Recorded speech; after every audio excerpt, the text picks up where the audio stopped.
రక్షించాలి పొగాకు రైతుల పట్ల కేంద్ర రాష్ట్ర ప్రభుత్వాల ముందు వైఖరి. ముందు వైఖరి రక్షించాలి పొగాకు రైతుల పట్ల కేంద్ర రాష్ట్ర ప్రభుత్వాల ముందు వైఖరి. రక్షించాలి ప్రతినిధులు స్పందించాలి, ప్రజాప్రతినిధులు న్యాయం చేయాలి, పొగాకు రైతులకి జోక్యం చేసుకోవాలి కేంద్ర రాష్ట్ర ప్రభుత్వాలు.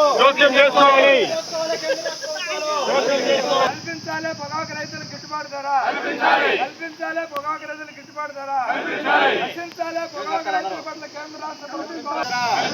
కల్పించాలి పొగాకు రైతులకు మద్దతు ధర, కల్పించాలి పొగాకు రైతులకు మద్దతు ధర, అందించాలి కేంద్ర రాష్ట్ర ప్రభుత్వాలు వెంటనే. రైతుల పట్ల కేంద్ర రాష్ట్ర ప్రభుత్వాల మండి వైఖరి.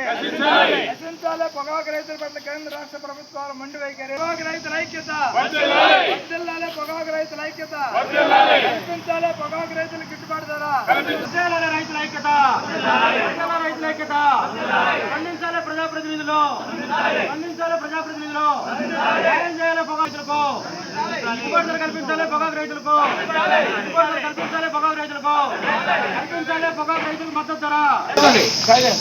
ఆదివారం రోజు బయటకు సెలవు అందరూ ఉంటుంది కాబట్టి మామూలుగా సెలవు ఉంటుంది కాబట్టి ఆదివారం రోజు, సోమవారం రోజు 9:30 అటు బిగిన్ అయ్యింది.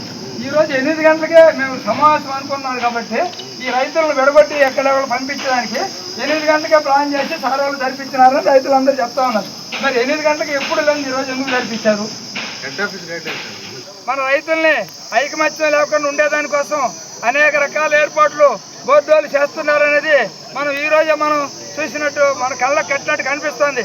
ఎందుకంటే ఎప్పుడైనా సోమవారం రోజు ప్యాసింగ్ జరిగేదానికోసం ఆదివారం సెలవు ఉంటుంది కాబట్టి 9:30కు ఆ ప్రాంతంలో ప్లాట్ఫారం బిగిన్ చేసి 11 గంటలు 12 గంటల దగ్గర జరుగుద్ది ఎక్కువ వచ్చినప్పుడు. కానీ తక్కువ చెక్కులు వచ్చిన కూడా కనీసం 10:30 దాకా జరుగుద్ది. కానీ ఈరోజు మనం రైతులకి సమావేశానికి పిలిపించారుగా మన రైతుల్ని అనైక్యతగా తగ్గించేదానికోసం వాళ్ళు 8 గంటలకే ఈరోజు ప్లాట్ఫారం బిగిన్ చేసి 8:45, 9 లోపల వాళ్ళు పంపించి ఏర్పాటు చేయడం జరిగింది. అది కూడా చాలా బాధాకరమైన విషయం. అయినా కూడా రైతులు స్పందించి మన కార్యక్రమంలో పాల్గొన్నారు, మన సమావేశాన్ని జయప్రదం చేశారు. ప్రధానంగా సమావేశం డిమాండ్లు ఏంటంటే కేంద్ర రాష్ట్ర ప్రభుత్వాలు కలగజేసుకొని రైతాంగానికి ఒక క్వింటాల్కు ఫస్ట్ క్వాలిటీకి 35,000 రూపాయలు తక్కువ లేకుండా ఇవ్వాలని, అదే రకంలో సగటు ధర కనీసం 25,000 రూపాయలకు తక్కువ లేకుండా ఇవ్వాలనేది రాష్ట్ర స్థాయిలో డిమాండ్గా ఉంది. దానికి రాష్ట్ర కేంద్ర ప్రభుత్వాలు ధరల స్థిరీకరణ నిధిని ఏర్పాటు చేసి కొన్ని సంవత్సరాల నాడు కొంత అనుభవంలో జరిగింది. ఆ రకంగానే బోర్డు కలగజేసుకొని ఆ రకంగా కొనుగోలు చేయాల్సిన అవసరం ఎంతైనా ఉంది.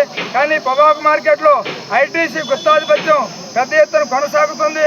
మరి ఈరోజు కూడా ఐటీసీ వాళ్ళు ఒక పక్క 25,000 కొంటామని చెప్పినా వేరే వాళ్ళు ఎక్కి రావడం లేదని చెప్పే రకంలో 20,000కు 21,000కి ఎక్కువగా కొనుక్కుంటా ఉన్నాడు. మరి చాలా బాధాకరమైన విషయం. ఐటీసీ కంపెనీ చర్చించుకొని మాట్లాడి పొగాకు రైతాంగానికి మద్దతు ధర కల్పించాల్సిన బాధ్యత ఐటీసీ కంపెనీకి ఉంది. బోర్డు కూడా ప్రధానంగా ఈ రకంగా వ్యవహరిస్తే కార్పొరేట్ శక్తులకు అనుకూలమైన పద్ధతుల్లో మన ఈ ప్లాట్ఫారం ఉండే రైతు నాయకులుగా ఉండాలి. కొంతమంది ఏ రకంగా వ్యవహరిస్తున్నారో ఇక్కడ ఉండేవాళ్ళు మీరు అందరూ చూస్తూ ఉన్నారు. ఈ సమావేశాలు జరగాలని, రైతులు ఐకమత్యం కావాలని వాళ్ళందరికీ సరైన ఉద్దేశం లేదు. ఎందుకంటే మనల్లో ఒకరిలో ఒకరు లేకుండా ఎవరు మనం కొనేటట్టు మనం చేయలేము, మనం ఏం చేయలేమని భయభ్రాంతులు అయిపోతే ఏడికంటే ఆడికి ఇచ్చేస్తారని ఈ రకంగా చేస్తే భవిష్యత్తులో అసలు బోర్డే ఎత్తేసే పరిస్థితులు తీసుకురావచ్చునని ఈ కార్పొరేట్ కంపెనీలకు అనుకూలమైన పద్ధతిలో ఇక్కడ కొంతమంది కింది స్థాయిలో చేస్తున్నారనేది మనం అర్థం చేసుకోవాల్సిన అవసరం ఎంతైనా ఉంది.